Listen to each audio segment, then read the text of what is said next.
ባለቤቱን ካልናቁ አጥሩን አይነቀንቁም ይላል የኛ ማህበረሰብና ተንቀን ስለሆነ በጣም ይቅርታና ምናጨበጭብበት ጊዜ ላይ ያለን አይመስለኝም።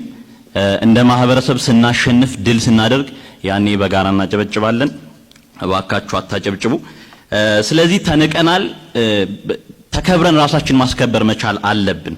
የኛ መሰባሰብ ትርጉሙ ምንድነው? እዚህ ጋር አንዳንድ በፖለቲካ ፓርቲ መልክም በሌላ የሚደራጁ አካላት ፈተና እየሆኑብን ነው ብለዋልና ፈተና የሚሆኑብን የነሱን ዓላማ ካለመረዳት ካልሆነ በቀር የጋራ አማራዊ ዓላማ ይዘን ከተነሳን ማንኛውም ሰው ኑሮውን ለማሸነፍ ሳይሆን ለማህበረሰቡ ሁለንተናዊ ለውጥ ነው እየሰራ ያለውና ብንረዳቸው ከማንም ጋር ብንሰራ እኔ ሰይጣንም ይሁን የአማራን ክልል ወይም የአማራን ህዝብ ጥቅም ለማስከበር ከመጣ አባሉ ነው የምሆነው። ምክንያቱም ዓላማዬ ያ ስለሆነ ማለት ነው። ስለዚህ ወደዛ ብናመራ ጥሩ ነው።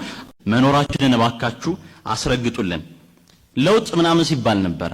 ለውጡ ከመጥፎ ስርዓት ወደ ጥሩ ስርዓት ነው ወይስ ስልጣንን ከነንትና ወደ ነንትና ወደ ተረኞች ማሻገር ነው? እኔ አልገባኝም። ትንሽ ግራ ገብቶኛል።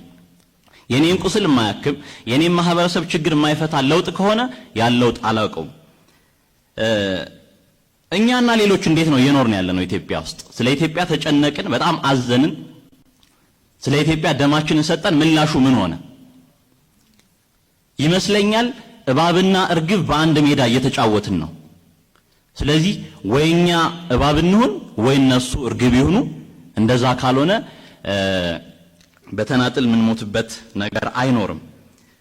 በመጨረሻም እኛ ካልሆንን መቼ ዛሬ እኛ ካልሆንን ማን ዛሬ ካልሆነ መቼ ማንስ ይመጣልናል? ይህን ችግር ለመፍታት ከማርስ ምን ጠብቀው ሰው የለንም። እንደጋገፍ፣ እንዋደድ፣ አንድ እንሁን። ሌላው የግል ጥቅማችን ወደ ጎን እንተው።